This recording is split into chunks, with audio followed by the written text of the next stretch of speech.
96. That is the number of times the average person checks their phone every single day. Look, that translates to roughly once every 10 minutes. If you've ever caught yourself staring at a screen, realizing you've just read the exact same paragraph 3 times over, or maybe you've opened the fridge just to stare blankly into the void, you are definitely not alone. The modern distracted mind has really become a constant companion for almost all of us. Okay, let's dive into this, because this is where it gets absolutely fascinating. With our brains constantly jumping between notifications, emails, and just endless scrolling, a massive question has started popping up in clinics and doctors' offices all over the world. Is this constant brain fog and an inability to focus a sign of a clinical disorder? Or is it simply a byproduct of our modern digital habits? Welcome to This Explainer. Today we are going to untangle what I like to call the attention crisis. Our goal here is to carefully separate the strict medical reality of attention disorders from the modern and very real phenomenon of acquired inattention, which you've probably heard dubbed TikTok brain. We'll look at the data, the neuroscience, and most importantly, how you can actually reclaim your focus.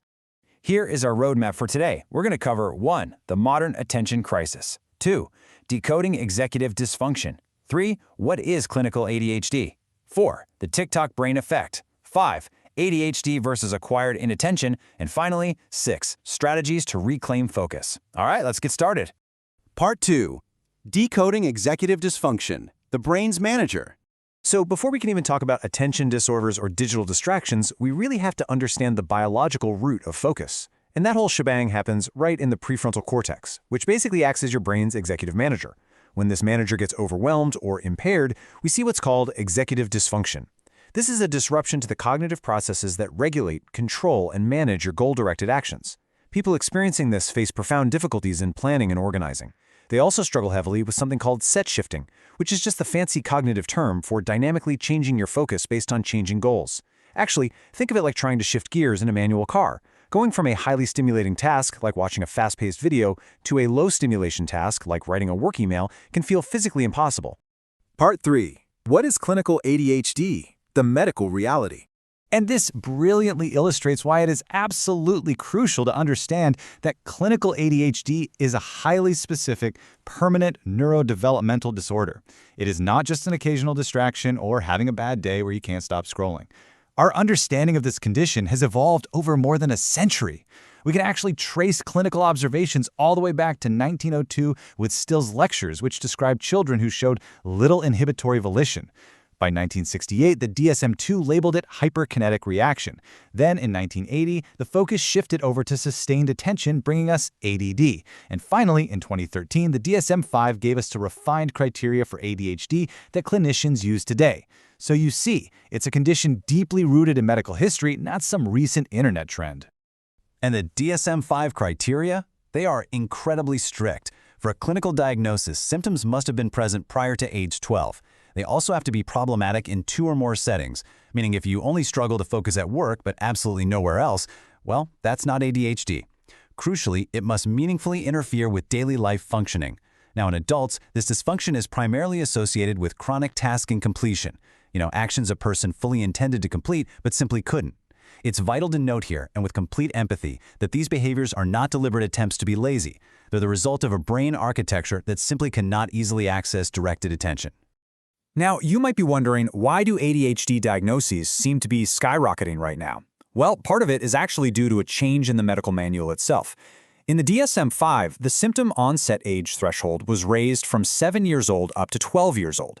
This adjustment led to a measurable jump in ADHD prevalence, moving from 7.38% to 10.84% in the US.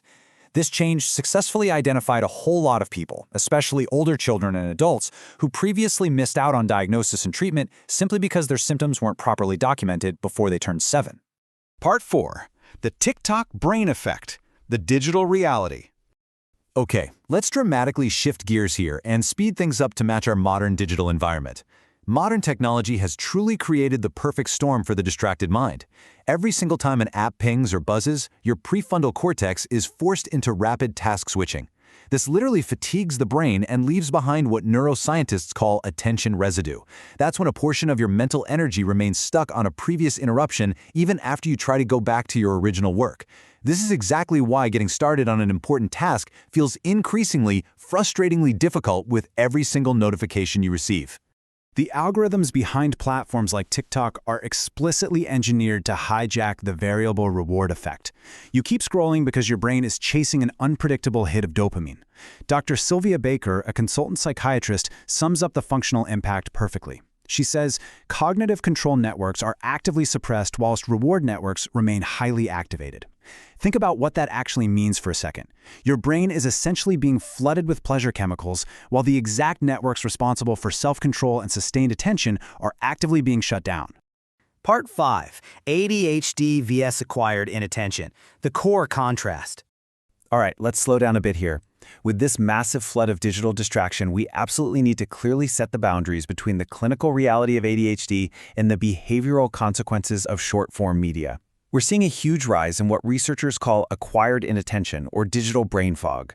These are focus struggles that are temporary, situational, and tied directly to heavy, problematic social media habits. And this has led to a major issue, the spread of misinformation. Research into TikTok videos under the ADHD hashtag found that fewer than half accurately represent the disorder. Creators often package completely normal situational attention lapses as definitive clinical symptoms, and that's driving a huge wave of inaccurate self-diagnosis among young people. Now, what's really interesting about this slide is how cleanly it breaks down the core contrast. ADHD is a permanent neurodevelopmental condition. It requires a childhood onset, and it presents across multiple settings in your life. Acquired inattention, on the other hand, is situational. It is completely algorithm-driven, and most importantly, it doesn't cause permanent brain damage. It is a behavioral response to an environment purposefully engineered to distract you. Part 6. Strategies to reclaim focus. Taking control. Look, whether you have a clinical diagnosis or you're just dealing with the frustrating exhaustion of digital brain fog, struggling to focus is incredibly draining. But the good news? There are source-backed, highly actionable strategies for both. For clinical ADHD, symptom management requires a multifaceted approach. First-line treatments often involve pharmacotherapy, like stimulant medications, which have high efficacy. But as the saying goes, pills don't teach skills.